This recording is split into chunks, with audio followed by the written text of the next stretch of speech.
Hello friends, आज हम लोग एक इम्पॉर्टेंट टॉपिक को पढ़ने वाले हैं, रासायनिक संयोग के दूसरे नियम के बारे में, जिसका नाम है स्थिर अनुपात का नियम। ठीक है, स्थिर अनुपात का नियम यानी कि लॉ ऑफ कांस्टेंट प्रोपोर्शन, उसको हम लोग देखेंगे। तो सबसे पहले जानते हैं कि इस नियम का प्रतिपादन यानी इस नियम को दिया किसने था।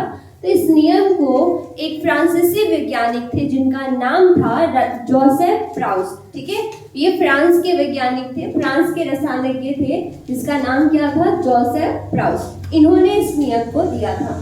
जैसा कि नाम से ही पता चल रहा है, स्थिर अनुपात का नियम।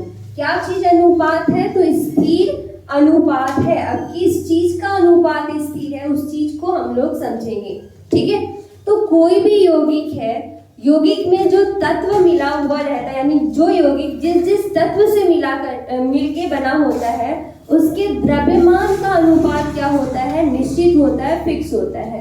तो उसी को लिखा गया यहाँ पे, इस नियम के अनुसार किसी यौगिक में तत्वों के द्रव्यमानों का अनुपात जो है वो हमेशा बराबर होता, हमेशा स्थिर होता है। ठीक है, चाहे उसे किसी भी स्रोत से प्राप्त किया गया हो।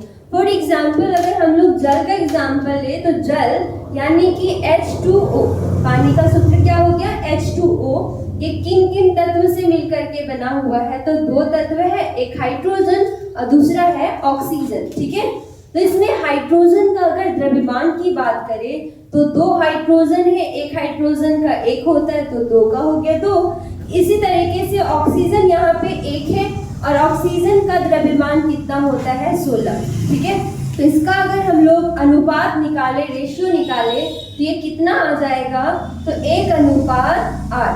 ठीक है, तो जल जो है, जल को हम लोग कहीं से भी प्राप्त करें, किसी भी स्रोत से प्राप्त करें, जैसे अगर पानी अगर हमारे घर का हो या आपके घर का हो, नल का पानी हो या नाले का पानी हो या फिर नदी का पानी हो, तो पानी अगर है तो उसमें जो हाइड्रोजन ऑक्सीजन का अनुपात होगा वो 1:8 ही होगा।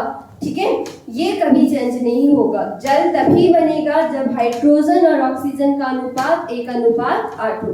ठीक है, इसी तरीके से अगर हम लोग दूसरा एग्जाम्पल ले कार्बन डाइऑक्साइड का, तो कार्बन डाइऑक्साइड को बनाने के कई तरीके हैं। कार्बन डाइऑक्साइड को प्राप्त हम लोग बहुत सारे तरीके से कर सकते हैं। पहला तो कार्बन और ऑक्सीजन को अगर हम लोग जलाते हैं, कार्बन को ऑक्सीजन की उपस्थिति में, तो यहाँ पे बनेगा कार्बन डाइऑक्साइड।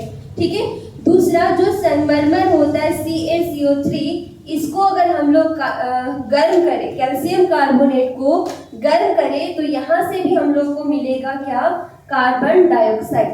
ठीक है, अगर हम लोग जिंक कार्बोनेट ZnCO3 को गर्म करें, तो यहाँ से भी हम लोग को मिलेगा कार्बन डाइऑक्साइड। ठीक है, तो कार्बन डाइऑक्साइड को कई तरीके से हम लोग बना सकते हैं, लेकिन जो कार्बन डाइऑक्साइड जो बनता है, तो कार्बन डाइऑक्साइड यहाँ पे सब जगह दिख रहा होगा। तो इसमें कौन कौन सा तत्व है? तो पहला कार्बन, दूसरा है ऑक्सीजन।